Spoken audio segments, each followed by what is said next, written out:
20h sur la magie de la télé. Bonsoir, mesdames et messieurs, le journal. Au sommaire de cette édition, la ministre de la Justice et garde des Sceaux, Yacine Fall, a effectué ce lundi 6 octobre une visite à la prison de Rebeuss. Elle a affirmé sa volonté de faire de la prison un lieu d'espoir et de deuxième chance, non un espace de désespoir. Nous y reviendrons au cours de cette édition. Une cérémonie de mariage a tourné au cauchemar hier à Kaolack, où l'effondrement du plancher du premier étage d'un immeuble a provoqué la mort de 2 personnes et fait plusieurs blessés. Vous entendrez les explications d'Erasme Sambou, commandant du groupement numéro 3 des sapeurs-pompiers de Kaolack, au micro de Ousmane Junior Sarr. Après Keur Massar et Colobane, les forces de l'ordre ont libéré la cité dite Hausa au Mamel, où vivaient principalement des ressortissants nigérians. Un reportage de Ndella Ndiaye à suivre dans ce journal. Mesdames et messieurs, voici le sommaire, le développement dans quelques instants.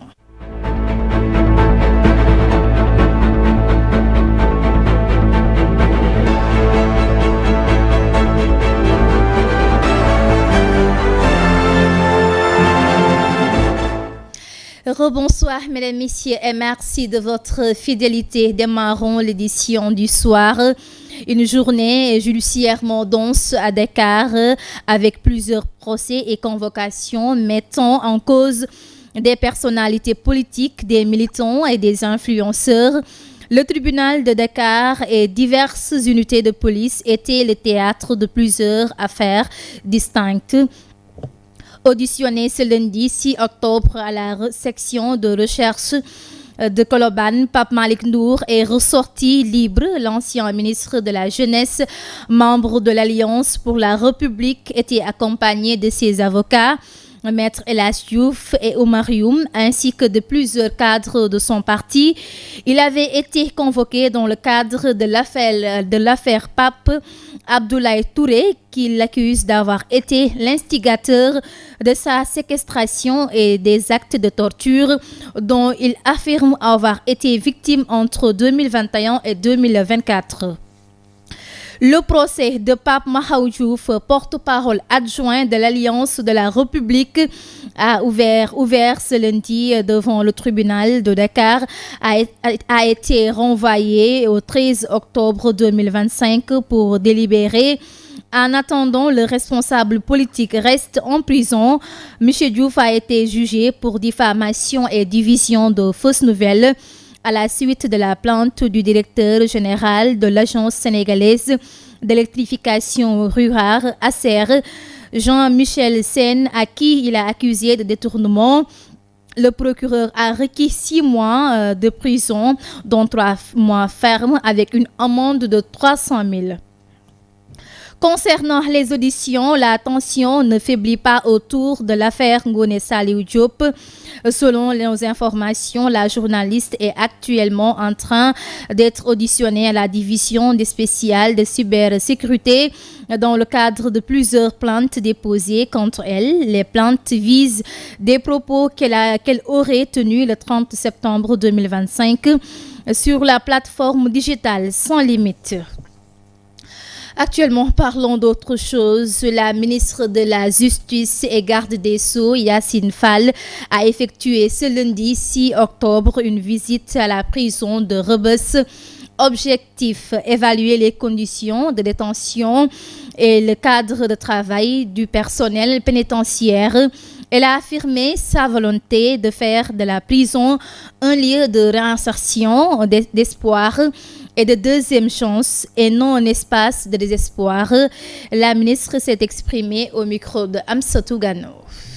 De modernisation des infrastructures judiciaires, la construction de notre établissement pénitentiaire d'une capacité de 2500 places.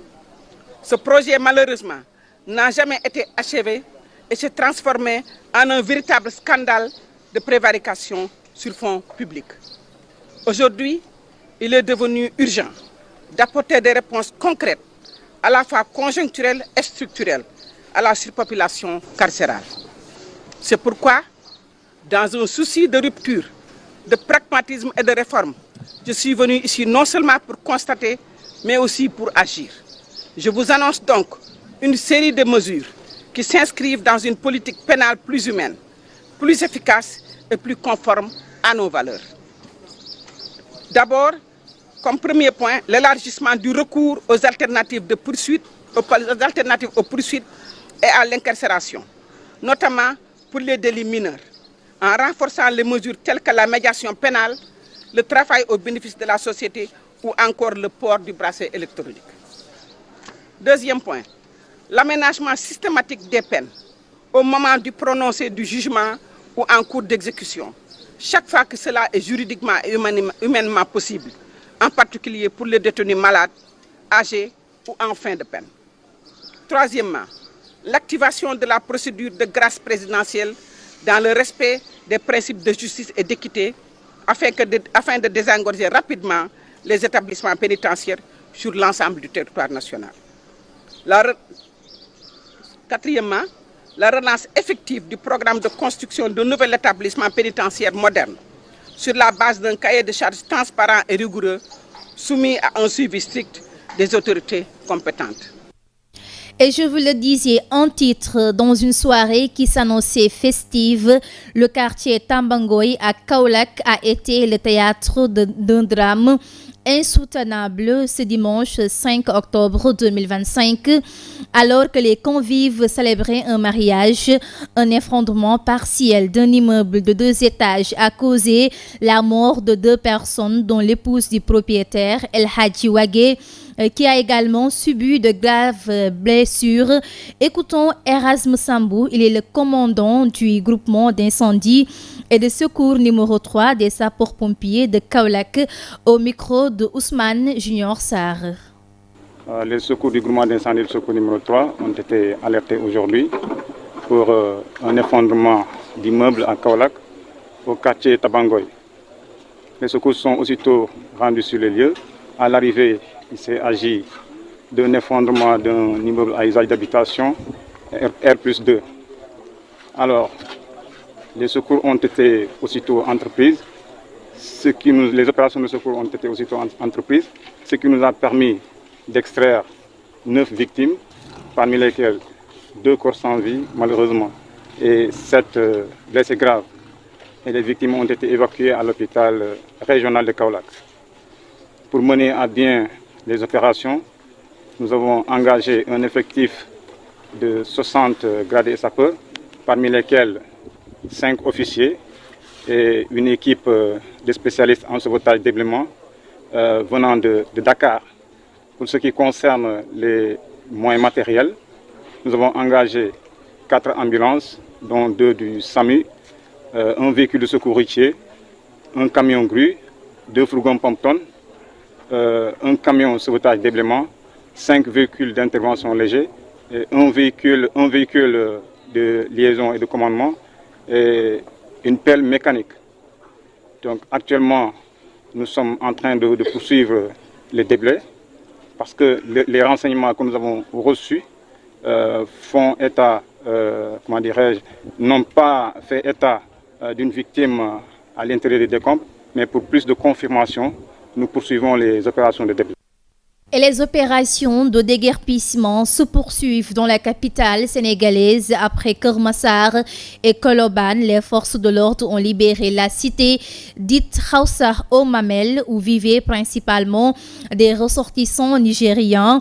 Une action menée sur instruction du ministre de l'Intérieur et de la Sécurité publique, Maître Mohamedou Bamba Cissé, dans le cadre de la lutte contre l'occupation anarchique de l'espace urbain. C'est un reportage de Nélen Ndiaye et Boubacar Diagne.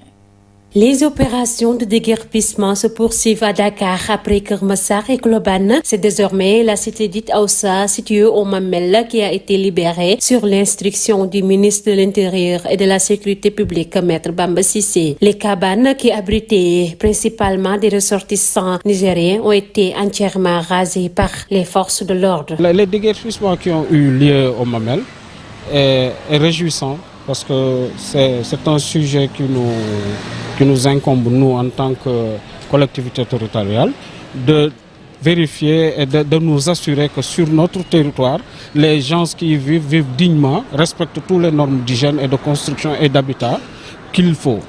Et malheureusement, nous avons vu tout récemment des zones, des bidonvilles, on peut les appeler ainsi, où on trouve de la délinquance, de la pauvreté, de la mendicité. Djibril Ndongo, le président de la commission voirie de la commune de Ouakam, rappelle que ce site s'était transformé au fil du temps en véritable bidonville, marqué par un manque d'hygiène et une insécurité permanente.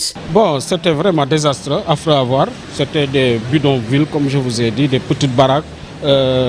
Faites avec des bâches, du n'importe quoi, juste un abri pour pouvoir peut-être dormir ou se cacher. Parce que certains, je ne vais pas vous le dire, ils n'ont pas besoin d'être là-bas pour vivre. Ils y vont pour pouvoir faire leur délinquance, leurs activités et après rentrer chez eux dans d'autres conditions. De nombreuses opérations de déguerpissement ont été menées à Dakar pour lutter contre l'occupation anarchique de l'espace public. Mais selon plusieurs observations, ces actions n'ont souvent duré que le temps d'une accalmie, faute de suivi rigoureux. Le conseil municipal estime d'ailleurs que ces nouvelles opérations risquent de connaître le même sort pour plusieurs raisons. Absence de plan de réinsertion des déguerpis, manque de contrôle et retour progressif des occupants après le départ des forces de l'ordre. Espérons, parce que nous, au niveau de la collectivité, ce qui est déjà malheureux, nous n'avons pas été impliqués. On s'est réveillé un bon matin, comme tout le monde. Bien, en cours de l'action, le maire a reçu un coup de fil. Et là, on est là avec le préfet. Qu'est-ce qui se passe? Et malheureusement, ça ne nous permet pas de pouvoir amener notre touche à l'action. Parce que la mairie de Ouakam, quand même, a un groupe qui s'occupe de la sécurité de Ouakam. Et souvent, va dans des zones du genre et les enlever.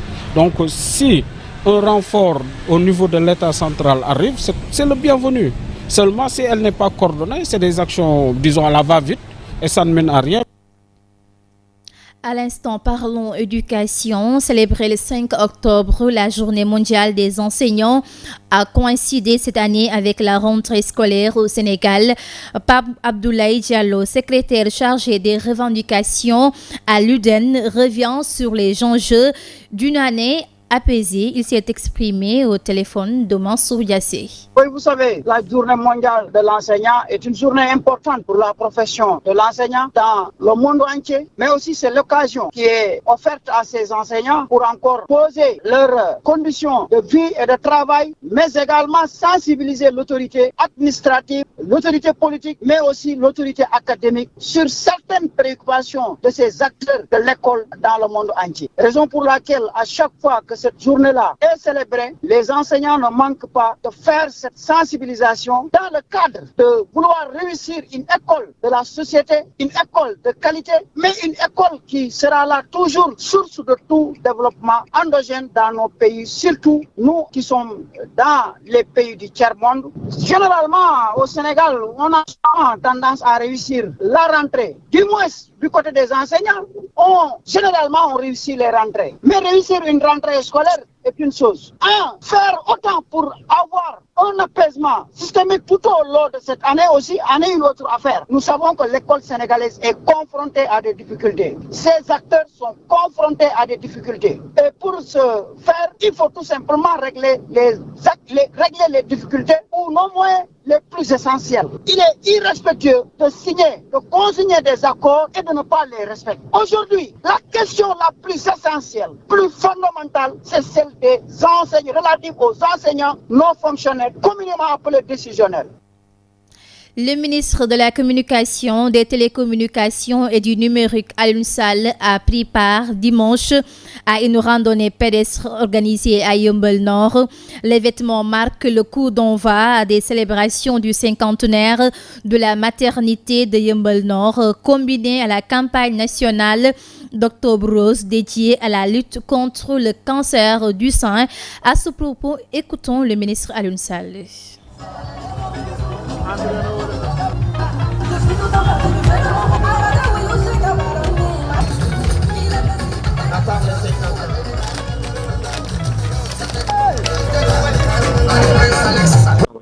Nous sommes ici à Yeumbeul aujourd'hui pour participer à une randonnée pédestre organisée par l'association en tout cas des jeunes de Yeumbeul.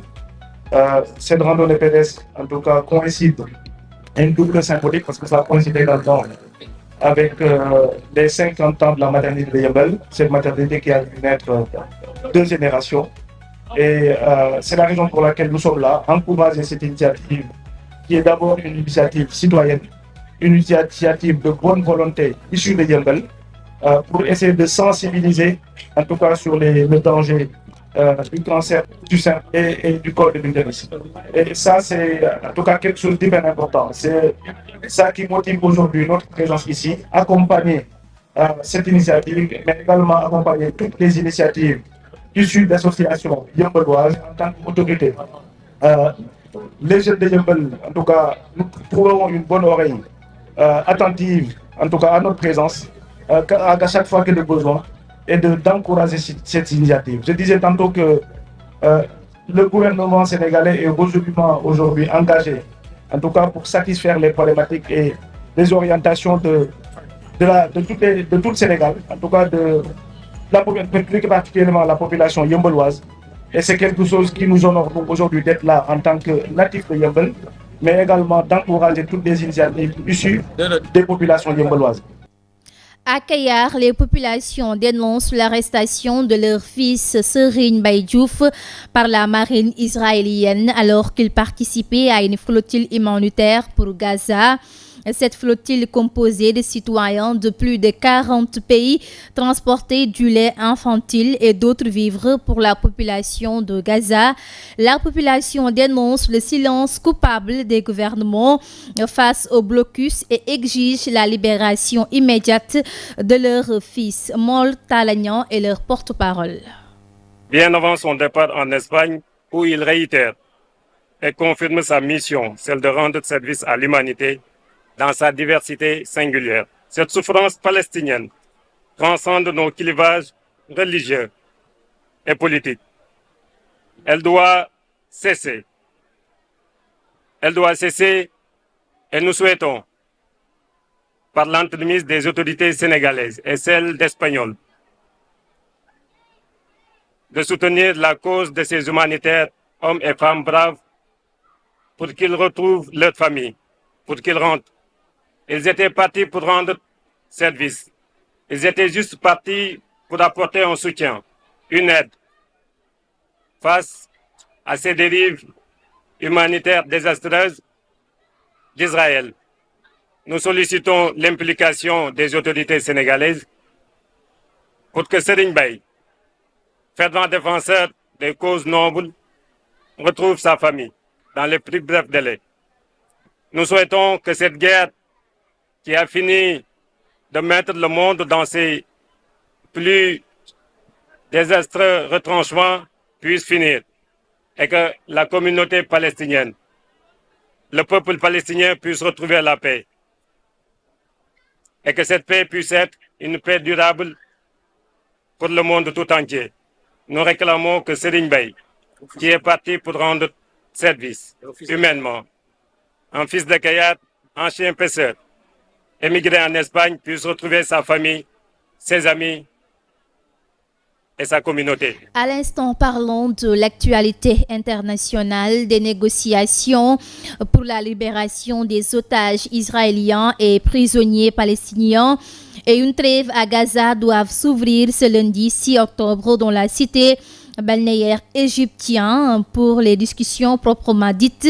Israéliens et Hamas seront séparés, mais voisins, les médiateurs égyptiens et qatariens feront la navette entre les délégations. Les Américains, dont l'émissaire du président américain pour le Moyen-Orient, Steve Witkoff, devrait les rejoindre mardi sur la table des négociations. Le plan Trump annoncé le 29 septembre dernier. Il prévoit un cessez-le-feu, la libération des 72 heures, dans les 72 heures des otages retenus à Gaza, le retrait par étapes de l'armée israélienne de Gaza et le désarmement du Hamas. Toujours pour l'actualité internationale, le Premier ministre français Sébastien Lecornu a remis sa démission au président Emmanuel Macron, qu'il a accepté ce lundi 6 octobre. Nommé le 9 septembre, Sébastien était sous le feu des critiques après avoir dévoilé dimanche 5 octobre une partie de son gouvernement. Les partis politiques tentent de s'organiser dans l'urgence. Le président Macron a néanmoins demandé à son premier ministre démissionnaire, à l'issue d'une journée agitée, de mener d'ultimes négociations d'ici mercredi soir pour stabiliser le pays.